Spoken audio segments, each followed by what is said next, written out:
नमस्कार मेरे प्यारे भैया बहन। आज मैं बता रहा हूँ कि हम लोगों के अंदर जो आराम करने की प्रकृति जाग रही है वो सबसे बड़ा भयावह रूप ले रहा है। वो हमें बीमार कर रहा है।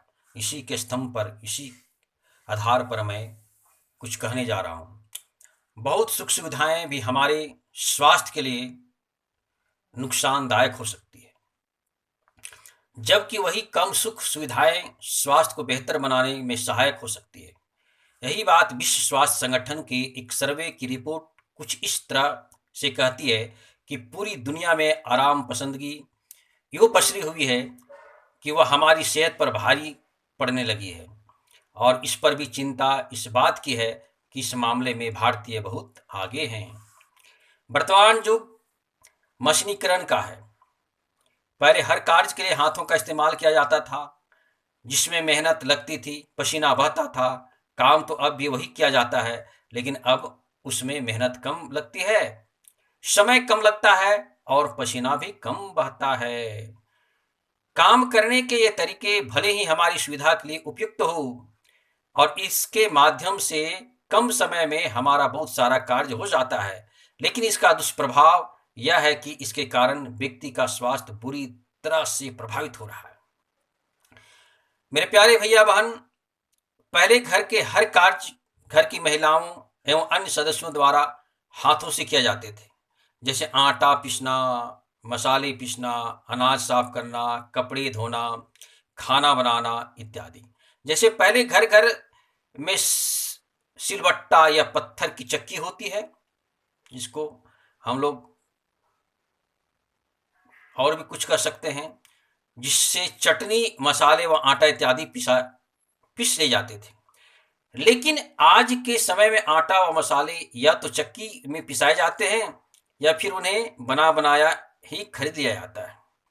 इसके साथ ही चटनी आदि के लिए मिक्सी का प्रयोग किया जाता है, जिसे रसोई का कार्य बहुत शीघ्र होता है और समय की भी बचत होती है, परंतु इससे मेहनत करने की आदत चली जाती है। मेरे प्यारे भैया बहन, पहले अनाज जैसे चावल तथा दाल साफ करने का कार्य अपने हाथों से किया जाता था, लेकिन आजकल साफ चावल दाल बाजार में उपलब्ध होते हैं, जिन्हें लोग आसानी से खरीद लेते हैं। पहले लोग अपने कपड़े हाथों से धोते थे, लेकिन आज या तो कपड़े मशीन में धोए जाते हैं या फिर उन्हें धोने या प्रेस करने के लिए लॉन्ड्री के कपड़े धोने वालों को दे दिया जाता है। पहले लोग या तो मैदान या फिर साइकिल से कहीं जाते आते रहते थे।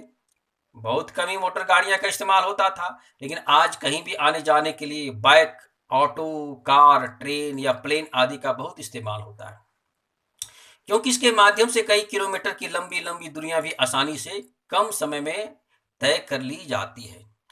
पहले किसी भी संदेश को एक व्यक्ति से दूसरे व्यक्ति तक पहुंचाने में बहुत समय लगता था, लेकिन आजकल कोई भी संदेश मात्र कुछ सेकंडों में ही एक स्थान से दूसरे स्थान तक या एक व्यक्ति से दूसरे व्यक्ति तक सरलता से पहुंच जाता है। मेरे प्यारे भैया बहन, इस तरह पहले के समय में और आज के समय में जमीन आसमान का अंतर है, लेकिन इतनी सुविधाओं के रहते हुए भी हमारे स्वास्थ्य में वृद्धि होने के बजाय स्वास्थ्य की दृष्टि से लगातार गिरावट ही देखने को मिल रही है। आज हमारे जीवन में सक्रियता भले ही, लेकिन आराम पसंदगी भी बहुत है। मनोचिकित्सकों का यह कहना है कि सक्रियता का केवल यह मतलब नहीं कि आप बस दिमागी तौर पर लगातार सक्रिय रहें। सक्रियता वही फलदायी है जो आपको पसंद हो, सुख देती हो। अच्छी सेहत के लिए पहली शर्त यह है कि हम अपने लिए ऐसी दिनचर्या निर्धारित करें जिससे हमें अपने जीवन में लगातार मिलने वाले तनाव से थोड़ा छुटकारा मिल सके। अन्यथा हमारी जीवन शैली ही हमारी बीमारियों का तोहफा दे देगी। अच्छी तरह या अच्छी सेहत के लिए हमें पौष्टिक भोजन, व्यायाम, शारीरिक व मानसिक श्रम, आराम आदि आवश्यक है। लेकिन इसके साथ साथ हमारे परिवेश में स्वच्छता व साफ सफाई भी जरूरी है, और इसके लिए हमें स्वयं पहल करनी होगी, क्योंकि बीमारियां स्वयं नहीं आती, इसका बीमारी को हम स्वतः बुला रहे हैं, बल्कि हम उन्हें आने का अवसर भी दे देते हैं। और ऐसी परिस्थितियां निर्मित करते हैं जिन्हें आने का आमंत्रण मिल सके। इसलिए बीमारियों के पनपने के जो भी कारण हैं उन्हें हमें स्वयं दूर करना होगा और इसके लिए उचित प्रयास भी करना होगा। मेरे प्यारे भैया बहन, आज लोगों की जिंदगी इतनी तेजी से आगे बढ़ रही है कि इसके साथ कदम कदम मिलाने के लिए मशीन से काम लेना हमारी मजबूरी बन चुकी है। हम इसे पूरी तरह से आराम पसंदगी नहीं कर सकते क्योंकि इससे हमारी मर्जी नहीं चलती, लेकिन फिर भी हमने अपने जीवन में जो कृत्रिमता अपनाई है वह हमारे लिए बिल्कुल भी फायदेमंद नहीं है।